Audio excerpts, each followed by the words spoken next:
Muito boa tarde a todos. Dr. João Paulo Rebelo, mais uma vez muito boa tarde, bem-vindo. Já falámos sobre um grande amigo em comum que temos. Dr. João Paulo Rebelo nasceu em Lourenço Marques, Moçambique, no grande ano de 1974.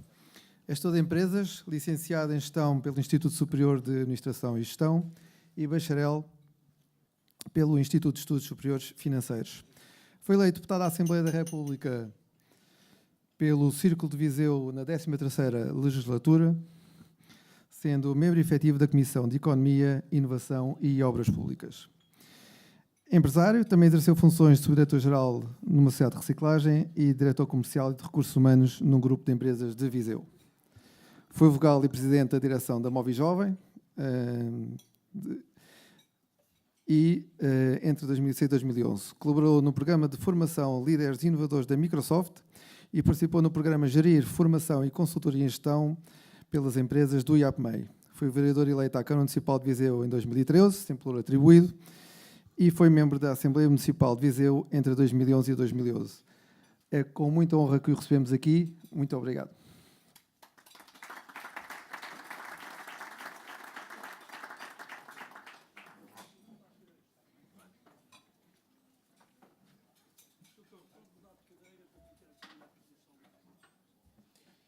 Então, muito boa tarde a todas e a todos. Quero naturalmente começar por agradecer o simpático, amável convite, segundo convite já para me dirigir a todos quantos integram, se associam ao International Club of Portugal. Custa-me sempre dizer Portugal, mas enfim, assim é. E particularmente ao Sr. Presidente do clube, ao Dr. Manuel Ramalho. Como já aqui foi referido, eu tive já a oportunidade de, na altura, falar sobre matérias de juventude, é certo, mas também sobre matérias do desporto e, portanto, neste renovado convite, entendi ser útil poder dirigir-me a todos vós para falar sobre um fenómeno específico, enfim, que também marca, infelizmente, eu diria, presença no desporto. Estou a falar da violência. Eu tenho uma apresentação para, enfim, uns quantos slides para irmos acompanhando esta minha, quero chamar-lhe conversa convosco. Vou cumprir o que o Sr. Presidente, Dr. Manuel Ramalho, me pediu, que é não exceder os 25 minutos para essa apresentação, e vou procurar aqui um rigor, marcando mesmo aqui num cronómetro. O Sr. Presidente da República costuma, como toda a gente sabe, pôr o relógio em cima da mesa. Eu, enfim, de outra geração, vou utilizar o telemóvel.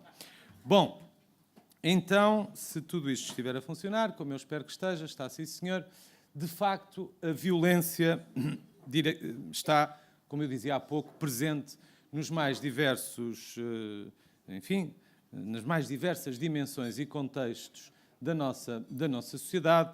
Está presente, infelizmente, nas escolas, está presente nos hospitais, como temos aqui uma notícia. Portanto, eu diria que a primeira conclusão será que a violência é, efetivamente, um fenómeno social. À pergunta de que se a violência no desporto é um problema da sociedade portuguesa, eu diria que todos concordaremos que a violência no desporto não é, efetivamente, um problema único de Portugal, na medida em que são conhecidos, enfim, vários episódios, vários incidentes, um pouco por todo o mundo. Daí concluir-se que este é, de facto, um problema transnacional. E não é um problema de agora, ao que muitas das vezes, maiormente pela comunicação social, às vezes nos é dado a entender. E basta ir ao arquivo de imagens da RTP. Há, efetivamente, ao longo dos anos, e começando em 1977, uma intervenção deste Sr. Pinto Vaz, que estava ligado à Associação de Futebol de Lisboa, já na altura, enfim, a falar do problema da violência no desporto, da necessidade de se combater a violência no desporto, também através de prevenção, enfim, através de campanhas, mas ao longo das sucessivas décadas temos vindo, portanto, a dar conta que a violência está presente no desporto. E está presente no desporto e, por isso, também, enfim, o Estado, desde 1980, tem efetivamente, ou criou, na altura foi aprovado um decreto de lei, o primeiro diploma legal a abordar a questão da violência no desporto, em Portugal, que seguiram vários diplomas ao longo dos anos, mas eu diria que há efetivamente uma tragédia que aconteceu, que não aconteceu em Portugal, mas que marca de alguma forma, se nós quisermos aqui, faz um ponto de inflexão nesta forma de abordarmos a violência no desporto. Refiro-me à tragédia de Eisel Park, a 25 de maio de 1985, efetivamente que, enfim, todos vós conhecerão, e que motivou efetivamente uma consciencialização, eu diria, a nível mundial, mas que a nível europeu teve uma consequência concreta, que foi efetivamente uma convenção do Conselho da Europa sobre a violência, a primeira convenção do Conselho da Europa sobre violência e os excessos dos espectadores por ocasião das manifestações desportivas e, nomeadamente, jogos de futebol, assim se chamou esta primeira convenção. Bom, isso teve reflexo, obviamente, no nosso país, que ao longo dos anos, nomeadamente entre revisões constitucionais, entre aprovações de decretos-lei, fomos progredindo do ponto de vista legal, do ponto de vista legislativo. Em 1998, com uma entrada que quero chamar à vossa atenção, primeira referência que fazemos aos grupos organizados de adeptos, com, enfim, uma lei aprovada em 2009, de resto, a lei que ainda hoje faz o enquadramento jurídico desta matéria, conhecida como a Lei da Violência no Desporto, que foi revista em 2013, pelo meio com mais decretos-leis, concretamente em 2012, sobre o novo regime do policiamento. Isto, portanto, para vos dizer que, do ponto de vista legal, tem havido um acompanhamento e tem havido, naturalmente, uma evolução legal também no acompanhamento deste fenómeno. Agora vou rapidamente passar-vos aqui alguns slides de algumas estatísticas que nos ajudam também a fazer um enquadramento desta matéria. Portanto, neste quadro conseguimos ver o policiamento de eventos desde 2010, portanto, até o ano passado, até 2017. O que podemos verificar, eu diria que não há, enfim, pese embora o gráfico ali dar no ano entre 2014 e 2016 dá a ideia de umas oscilações que, do ponto de vista gráfico, assim resulta, mas, na verdade, temos andado entre um mínimo de 17 mil jogos e um máximo de 23 mil jogos de eventos policiados. Hoje estamos, eu diria, numa média na casa dos 20 mil, com uma linha verde depois referindo-se aos efetivos que nos últimos anos estiveram envolvidos neste policiamento. Mais uma vez, entre 49 mil e 54 mil agentes representando este efetivo, hoje numa média dos 52 mil, sendo que também não tem conhecido grande oscilação os efetivos por evento, que estão entre 3,2 e 4,3, hoje estamos verdadeiramente na média também com 3,9.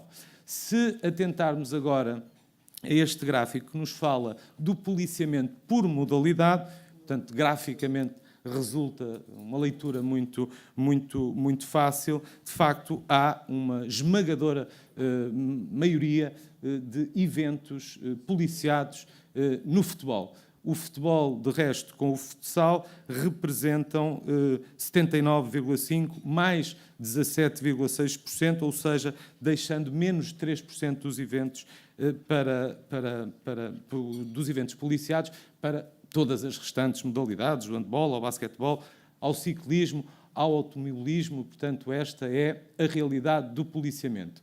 Se pensarmos em termos de peso relativo percentual, portanto, dos incidentes desde 2012 a 2013, e estes dados eu quero chamar a atenção que se referem, de facto, agora aqui estamos só a falar de futebol e estamos a falar de eventos de jogos da primeira Liga, temos que 78,2% dos incidentes estão relacionados com a posse e uso de material pirotécnico e, portanto, é aquela barra vermelha grande que temos à direita no gráfico.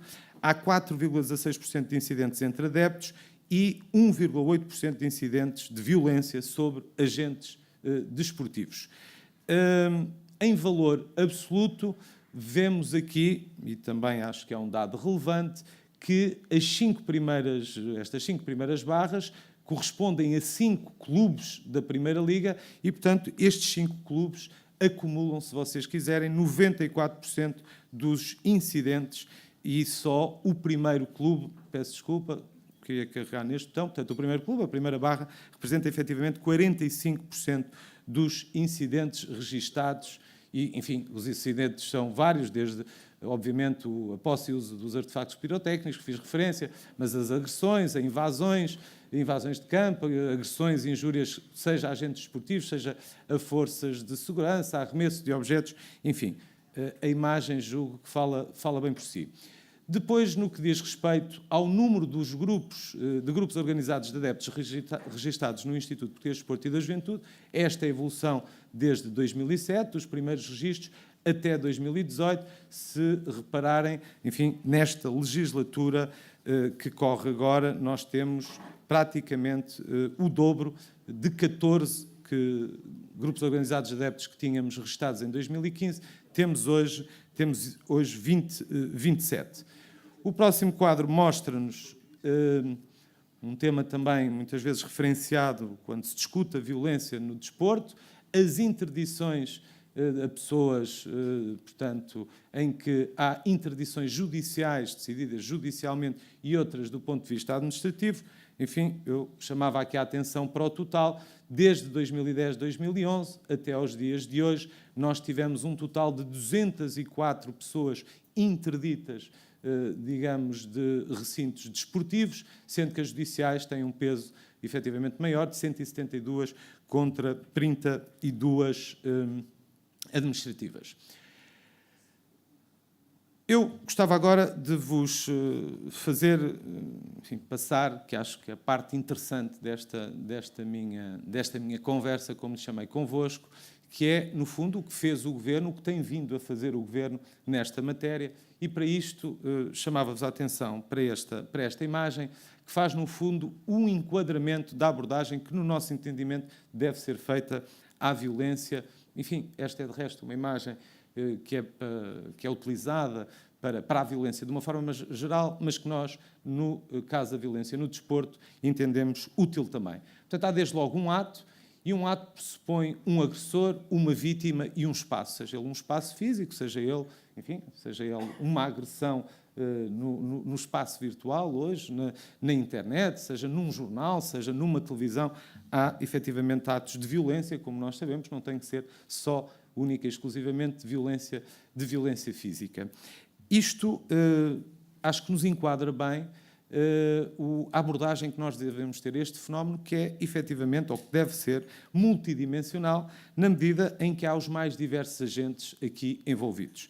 Desde logo, os monitores, eventuais monitores dos agressores, os guardiões das vítimas, os gestores dos espaços e depois as estruturas formais, sejam elas estruturas políticas ou judiciais, sejam os influenciadores económicos e sociais, e aqui eu refiro a título de exemplo, os próprios sponsors no desporto são um influenciador económico e social, como são, evidentemente, os mídia também, como são, por exemplo, os agentes seguradores, as empresas de seguros podem ser um influenciador e, evidentemente, que as entidades não governamentais com capacidade regulatória, e refiro-me aqui concretamente às federações desportivas, enfim, aos clubes, à Liga, têm aqui também um papel a desempenhar.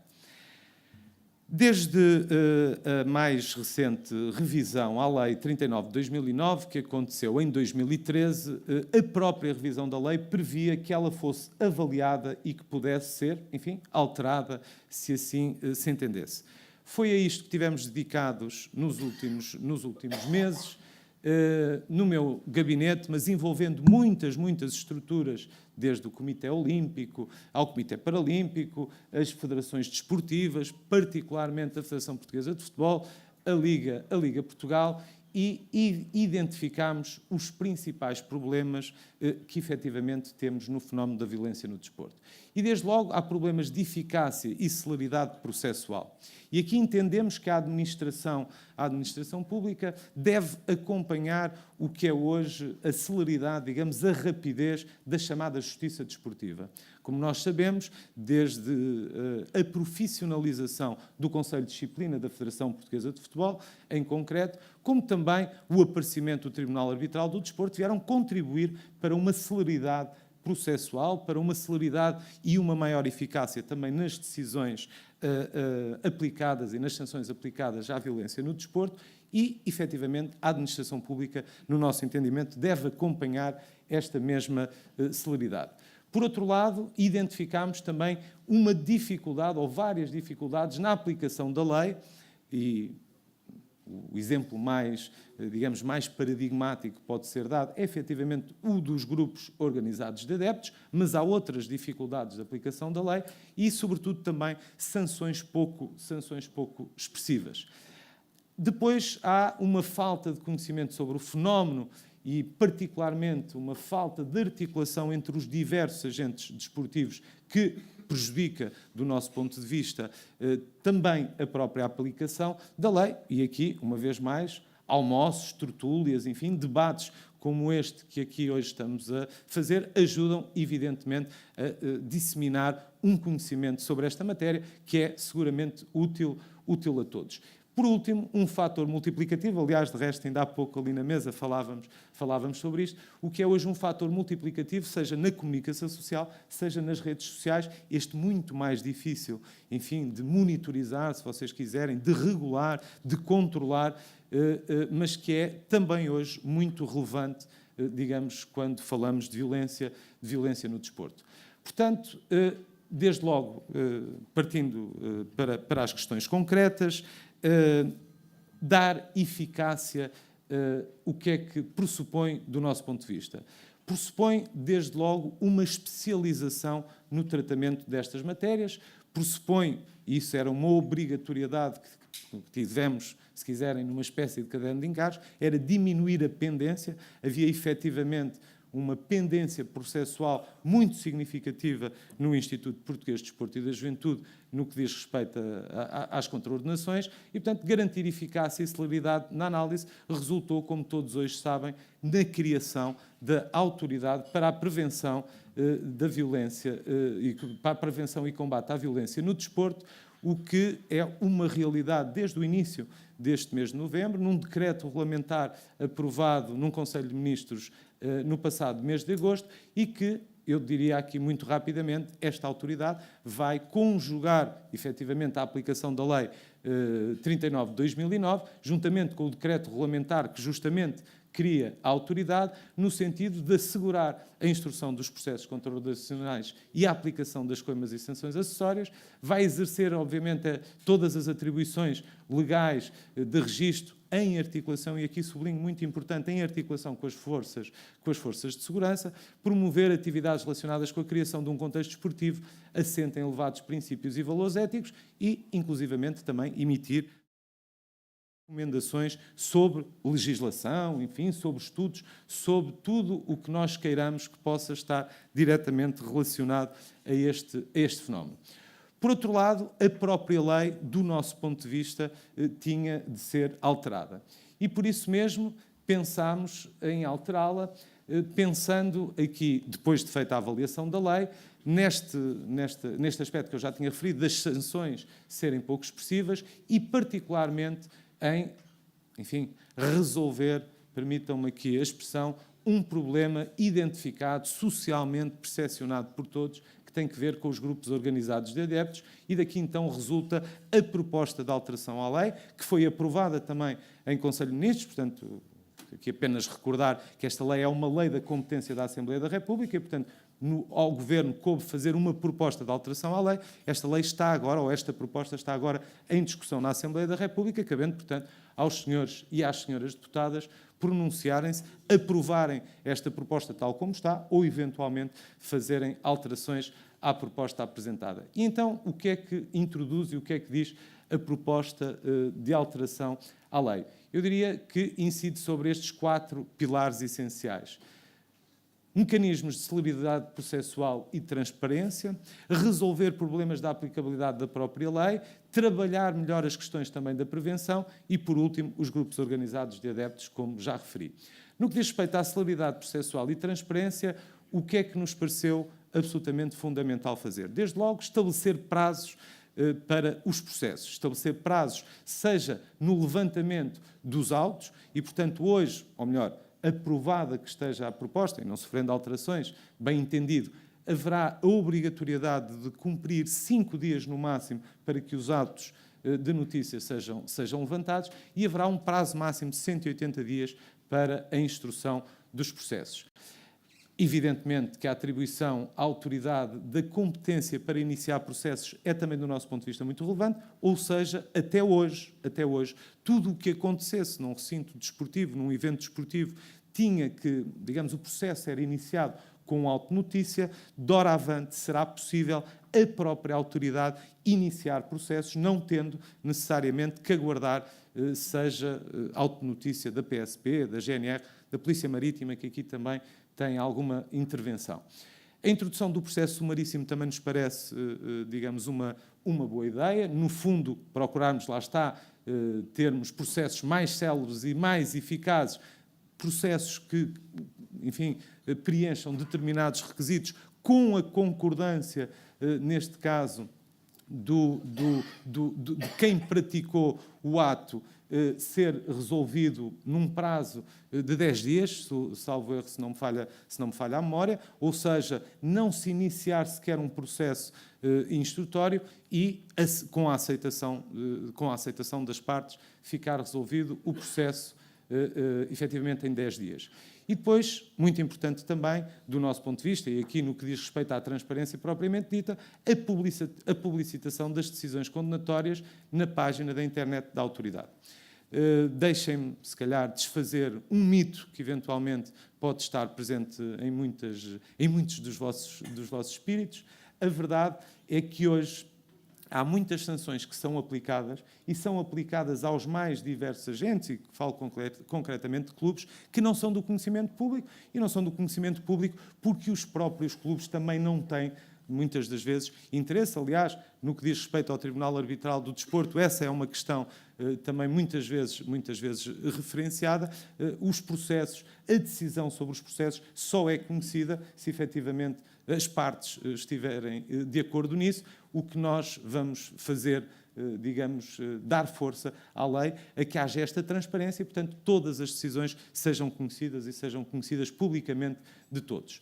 No que diz respeito à aplicabilidade da lei, deixem-me falar-vos do que nós entendemos ser, já existe hoje na atual lei, efetivamente a previsão de penas acessórias, mas nós vamos, ou melhor, introduzimos nesta proposta de alteração à lei a obrigatoriedade da aplicação de pena acessória, nomeadamente da interdição de acesso a recintos desportivos dos prevaricadores. Portanto, a lei hoje já diz que é possível, portanto, qualquer juiz pode determinar efetivamente a interdição do recinto desportivo, mas, como nós também vimos naquele quadro, não é assim uma medida tantas vezes aplicada, e nós entendemos que para determinados tipos de crimes ela deve passar a ser obrigatória. Não só a interdição de acesso a recintos desportivos, mas também a obrigatoriedade de apresentação e permanência junto de uma autoridade judicial ou judiciária ou policial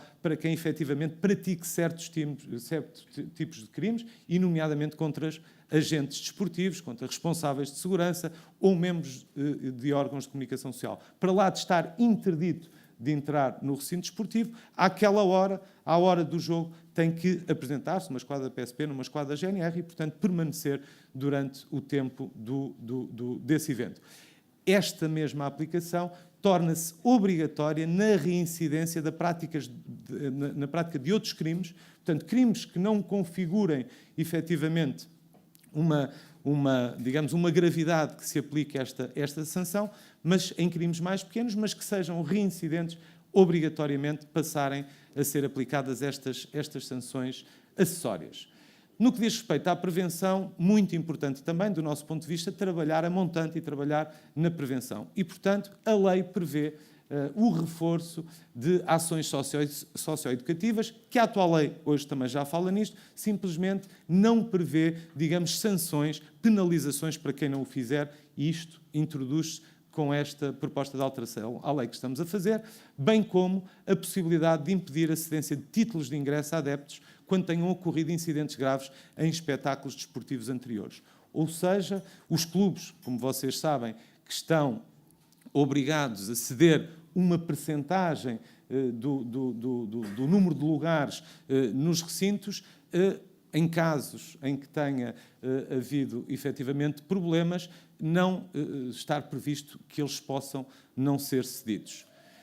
A previsão do crime de desobediência para promotores que não assegurem as medidas determinadas pelas forças de segurança é também uma novidade, ou seja, passar a ser crime, considerado crime de desobediência, quem não assegura efetivamente as medidas determinadas pelas forças de segurança, o aumento do limite, e aqui o aumento absolutamente generalizado dos limites mínimos das coimas, tem aqui um efeito também preventivo, porquanto entendemos que possa ser dissuasor. Depois, a obrigatoriedade de previsão nos regulamentos dos organizadores da perda de pontos, da realização de eventos à porta fechada, em caso de reincidência, de violação dos direitos e aqui dos deveres de correção ou mesmo do incitamento à violência. Nós temos hoje, como é sabido, e também para falar absolutamente claro, muitos dirigentes que efetivamente não cumprem, digamos, estes deveres de correção ou incitamento à violência, e nós entendemos que devem os regulamentos da Federação, neste caso da Liga, também quando estamos a falar de futebol, mas de uma forma geral para todas as modalidades, prever perda de pontos, prever realização de jogos à porta fechada, quando permita uma expressão mais informal, quando não nos portamos devidamente.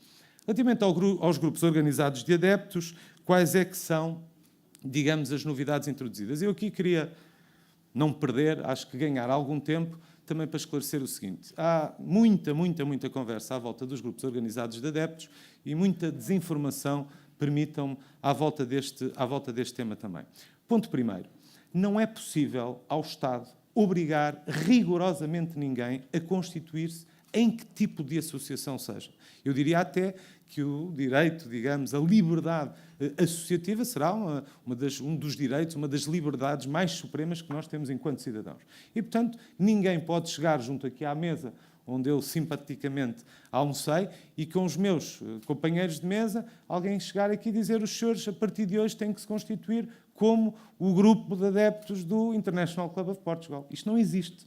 Nós, sentados à mesa, se decidirmos todos, coletivamente, constituirmos como um grupo organizado de adeptos deste International Club, podemos fazê-lo. Agora, ninguém tem a capacidade de o fazer ou de nos obrigar a fazê-lo. O que é que o Estado entendeu, e nomeadamente com a Lei 39 de 2009, a chamada Lei da Violência no Desporto?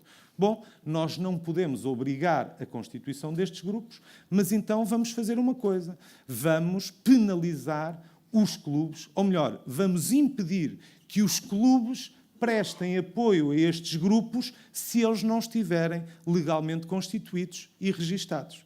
Não vale a pena estarmos a falar de nomes concretos, porque todos sabemos e todos temos presente, alguns casos em que isto não acontece, mas a verdade é que não há forma de obrigar, há forma de penalizar os clubes. Eu quero aqui dizer perentoriamente e claramente a todos que hoje a lei é cumprida sem qualquer exceção, e é desde agosto de 2017, enfim, foi resolvida uma questão, eu diria, administrativa, que impedia que a totalidade dos clubes respondessem e fossem sancionados precisamente por clubes que ou por apoios que pudessem fazer a grupos organizados de adeptos não registados. Hoje isso não acontece, já não acontece, como digo, há mais de um ano, mas na verdade pode haver, apoios que são dificilmente escrutinados. O que é que nós então entendemos? Entendemos dar resposta ao que era uma das principais, se não a principal preocupação das forças de segurança, e nós, quando estamos a falar de violência, obviamente estamos a falar de garantir a segurança dos cidadãos. Então, qual é que era a principal preocupação? Era a identificação destas pessoas, era o conhecimento destas pessoas. E para isso introduzimos, então, nesta proposta de alteração à lei, uma obrigatoriedade. A obrigatoriedade dos clubes determinarem zonas de acesso especial e de permanência de adeptos que queiram estar ao pé ou junto, se vocês quiserem, ao que hoje a lei já refere. A lei hoje já fala dos artefactos de claque, dos artefactos que são utilizados, são as bandeiras gigantes, são as tarjas, são as aparelhagens sonoras, são os instrumentos musicais, os bombos, as cornetas. E, portanto, o que é que nós dizemos?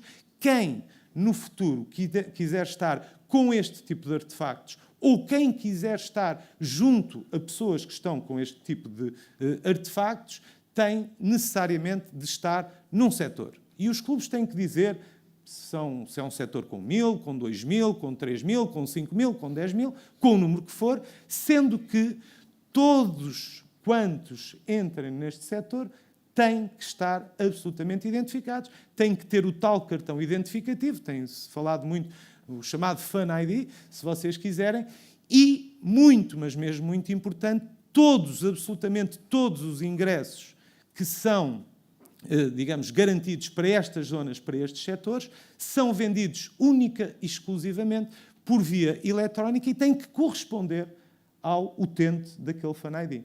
Ou seja, e porquê é que isto é tão importante, eu diria, porque muitas das vezes, quando nós falamos dos grupos organizados de adeptos, confundimos. Eu há tempos falei com um jornalista que depois acabou por fazer até manchete numa notícia que saiu num conhecido semanário do nosso país, que eram os grupos organizados de criminosos. É porque confundimos muitas das vezes os adeptos, efetivamente, com os criminosos.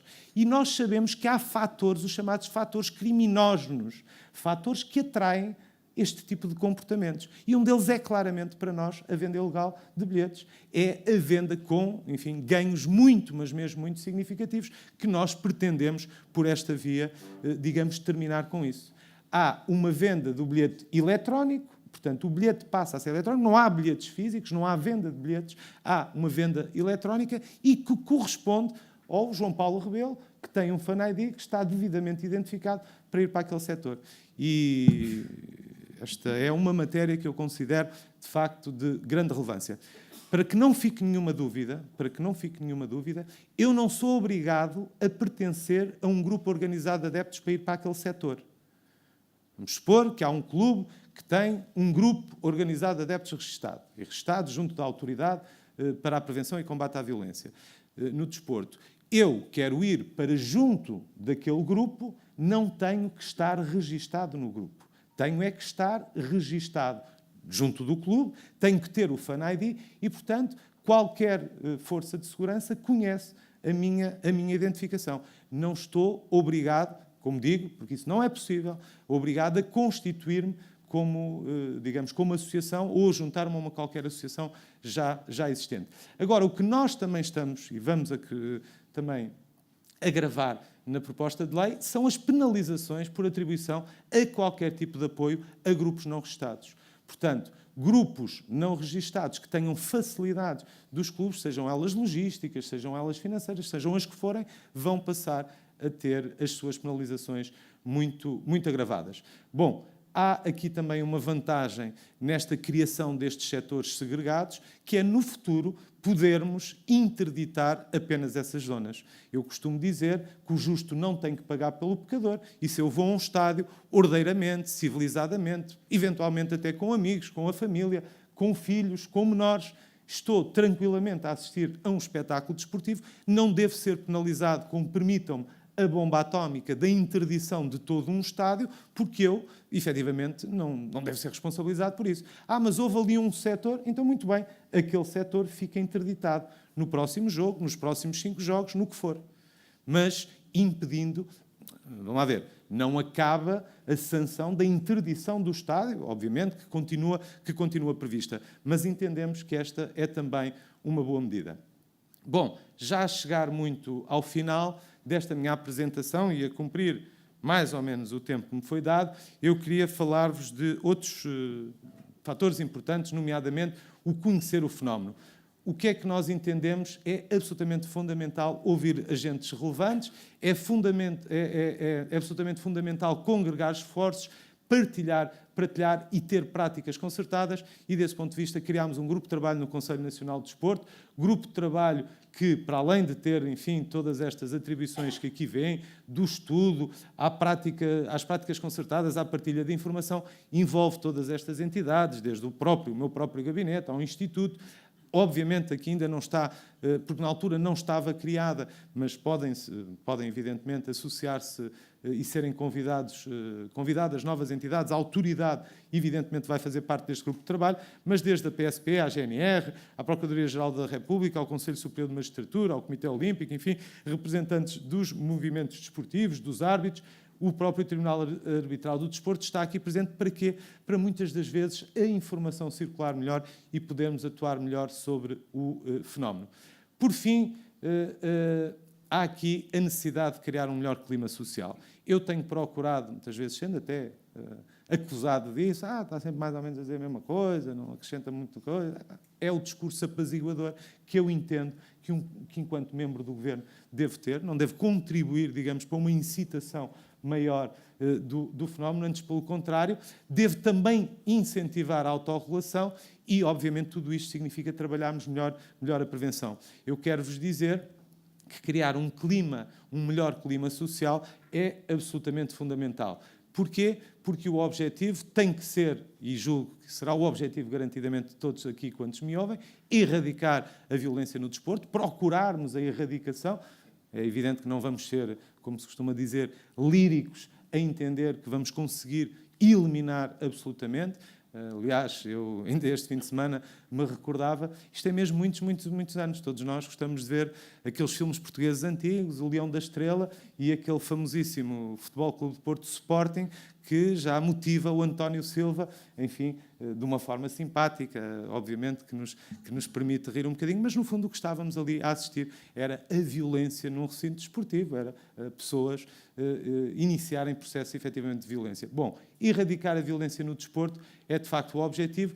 Agora, minhas caras amigas, permitam-me tratar-vos desta forma, meus caros amigos, cada uma de nós tem efetivamente que fazer a sua parte. E há aqui uma parte absolutamente fundamental, que é efetivamente a parte da comunicação social, a parte dos clubes, dos dirigentes desportivos, porque nós podemos querer pôr, por exemplo, os grupos organizados de adeptos, permitam uma expressão, mais na ordem. Mas se não forem os próprios dirigentes dos clubes a terem práticas e a terem políticas, efetivamente, de controle, e nomeadamente porque enfim, se já não era para todos nós, seguramente hoje é para todos nós, absolutamente claro, enfim, o tal crime organizado que está muitas das vezes associado indevidamente.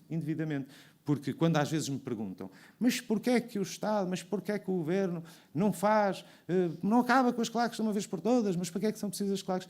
Nós, enfim, do estudo sério, aturado, envolvente de todas as organizações, a conclusão a que chegámos é que também são um agente do fenómeno desportivo, também são um agente do espetáculo, os grupos organizados de adeptos, as claques. Agora, quando, evidentemente, e quero aqui também dizer, muitas das vezes nós focamos-nos sempre nos maus exemplos, mas há efetivamente bons exemplos, há claques que cumprem, de facto, o papel de contribuir para um melhor espetáculo desportivo, sem trazer, digamos, um cadastro, se quiserem, sem trazerem um conjunto de fatores negativos atrás. Portanto, muito obrigado pela vossa atenção.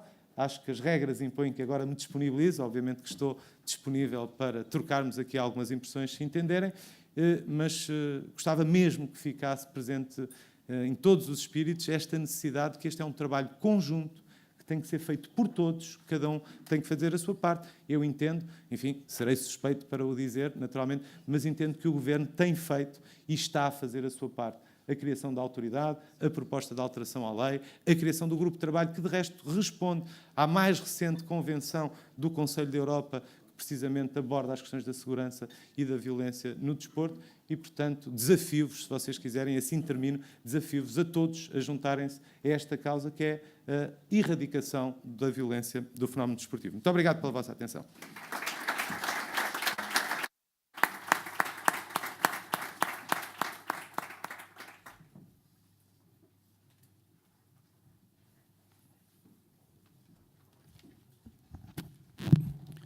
Senhor Secretário de Estado, queira aceitar uma vez mais a nossa gratidão por ter conseguido, na sua sempre tão preenchida agenda, disponibilidade para voltar a estar connosco. É a segunda vez enquanto orador, já cá esteve mais vezes, mas não na qualidade de orador.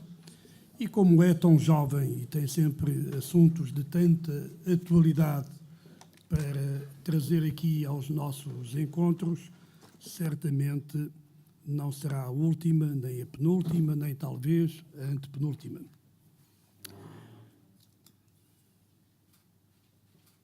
Boa tarde igualmente aos telespectadores do canal Económico TV.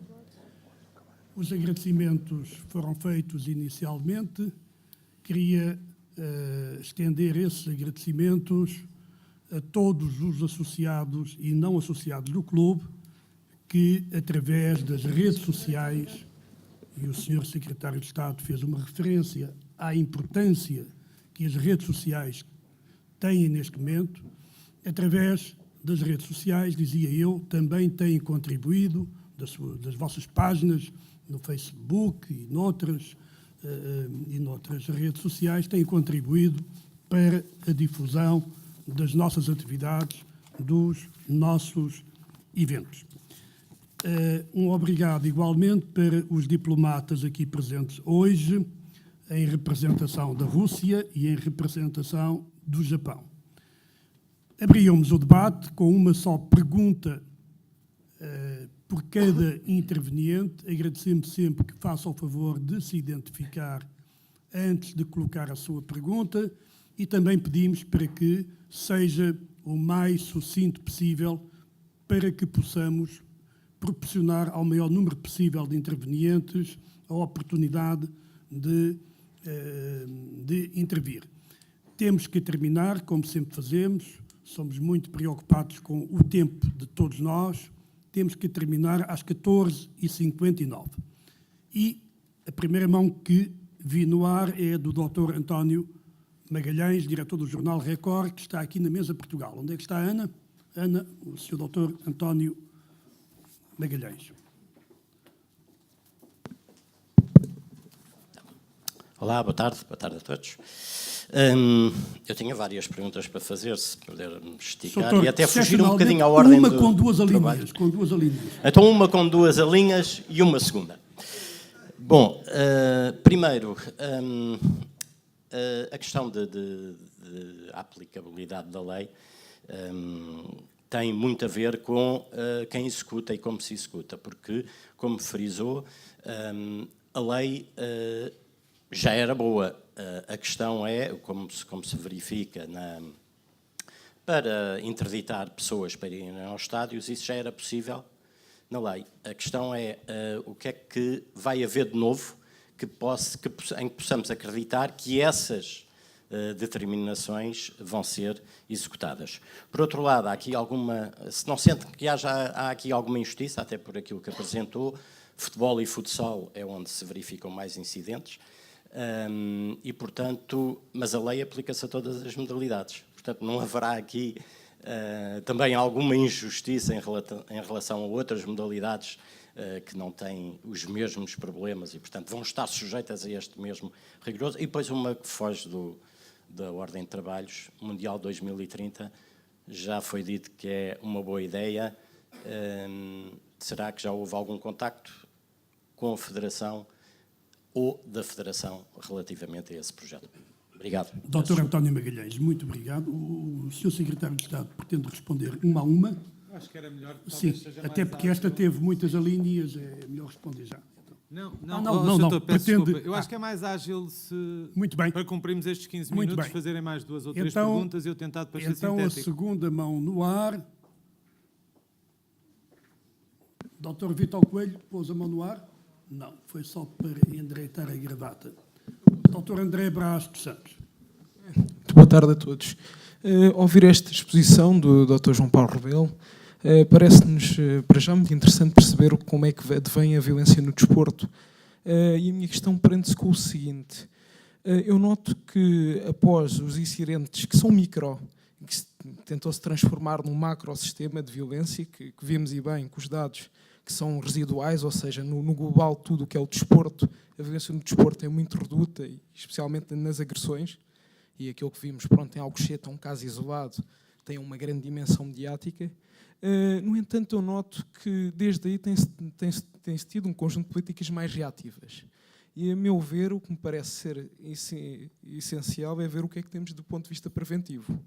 Ou seja, o que é que podemos ver do ponto de vista das associações, das classes mais jovens, do desporto amador, quais são as medidas que poderemos tomar de modo a evitar que, não agora, mas no futuro, essa violência não passe para as classes mais velhas, porque hoje em dia, nota-se, eu vou ver um jogo de basquete ou um jogo de futebol, muitas vezes são os próprios pais que incitam a violência das crianças ou atitudes mais agressivas perante atitudes desportivas.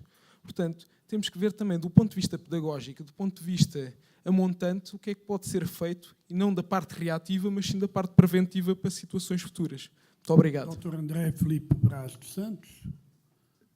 Muito obrigado. E temos o Dr. Vítor Sepe, diretor do jornal A Bola.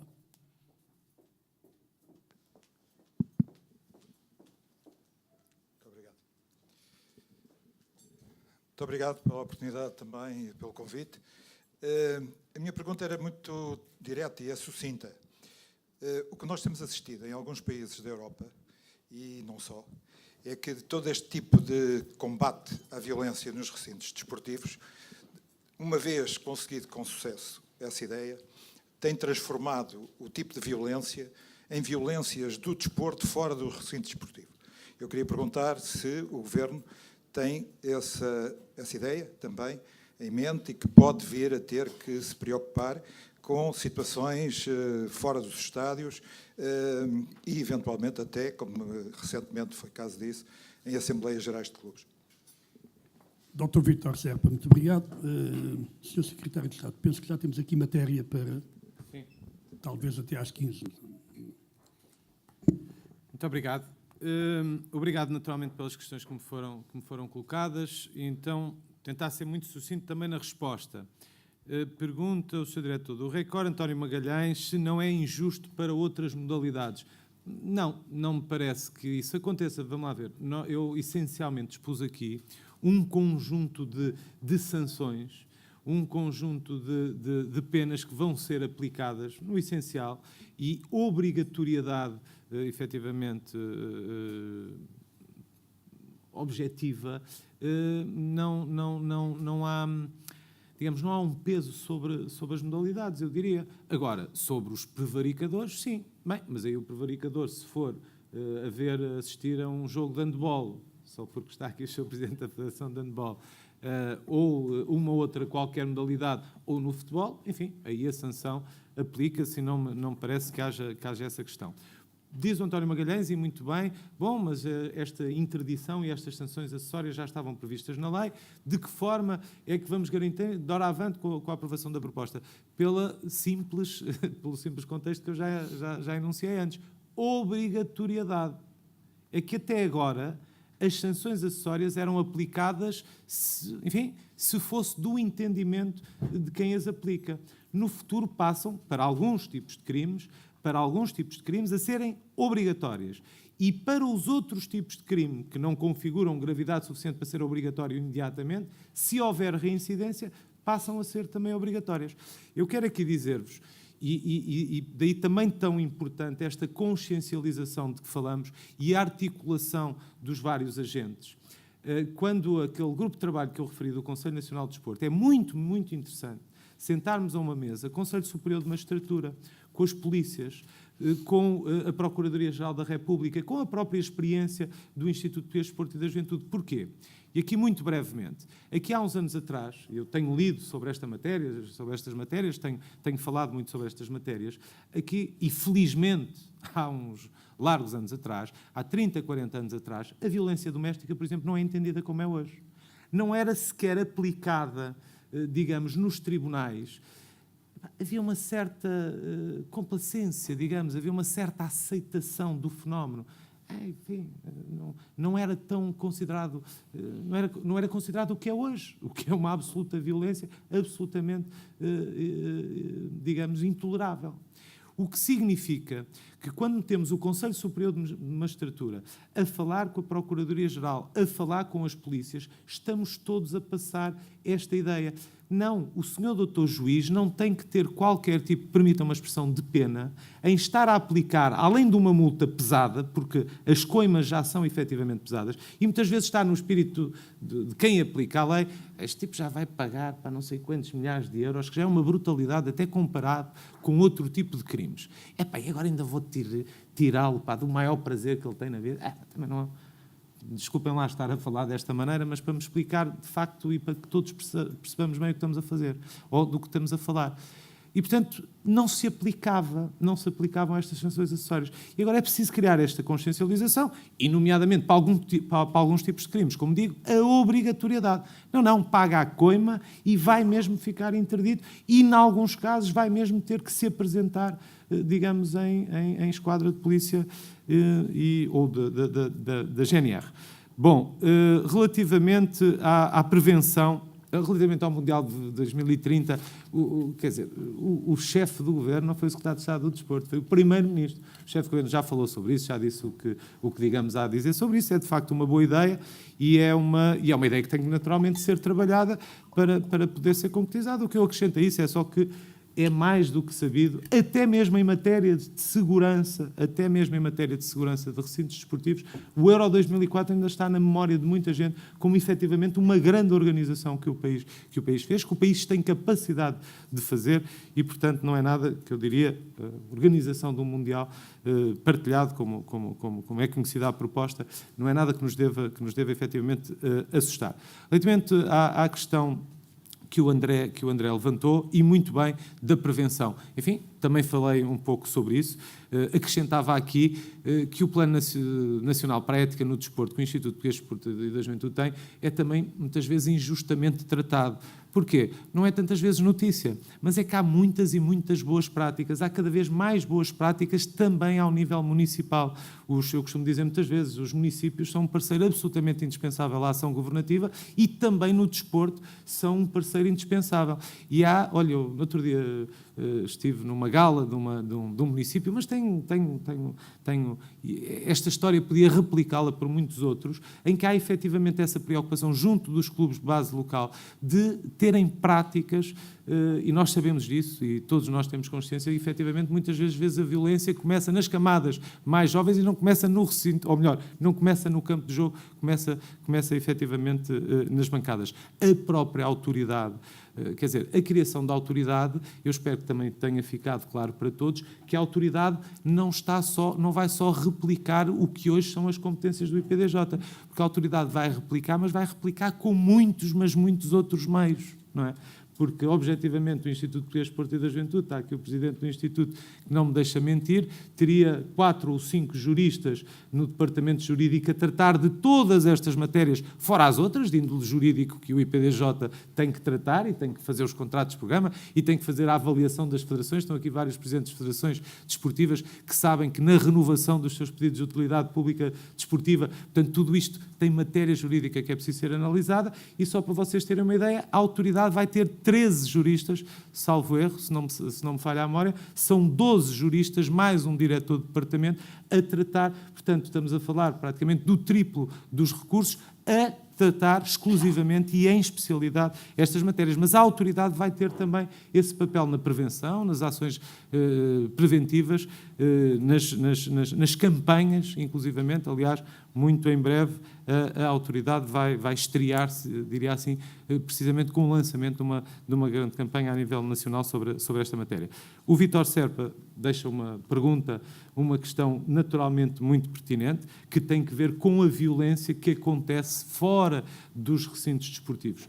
Vamos lá ver, e eu fui questionado objetivamente sobre isso. O que aconteceu, e só porque aqui alguém já referiu, e também porque acho que não tem que haver, digamos, qualquer tipo de filtros, aconteceu, é um facto, o que aconteceu em Alcochete. O que aconteceu em Alcochete, eu diria, não precisa de nenhum tipo de enquadramento, digamos, desportivo. Na medida que o que aconteceu, pelo que lemos nas notícias, há até quem diga que o que aconteceu em Alcochete é terrorismo. E, portanto, eu diria que a lei se encarrega de tratar bem dessa questão concreta.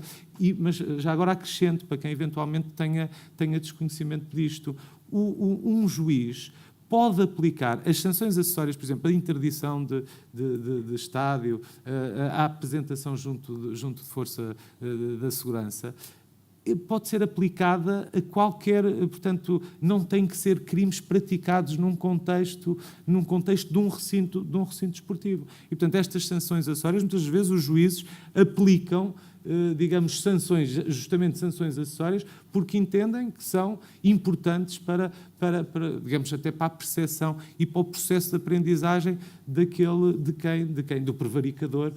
E, portanto, desse ponto de vista, eu diria que há um papel também muito importante. O Andrés Brás dos Santos acabou por referir aqui isso. Muitas das vezes as coisas hoje, eu sei que este também não é um discurso muito politicamente correto, mas as coisas hoje ganham um certo tremendismo efetivamente, com a replicação sucessiva, eu diria mesmo ad nauseam, que é feita muitas vezes de alguns factos.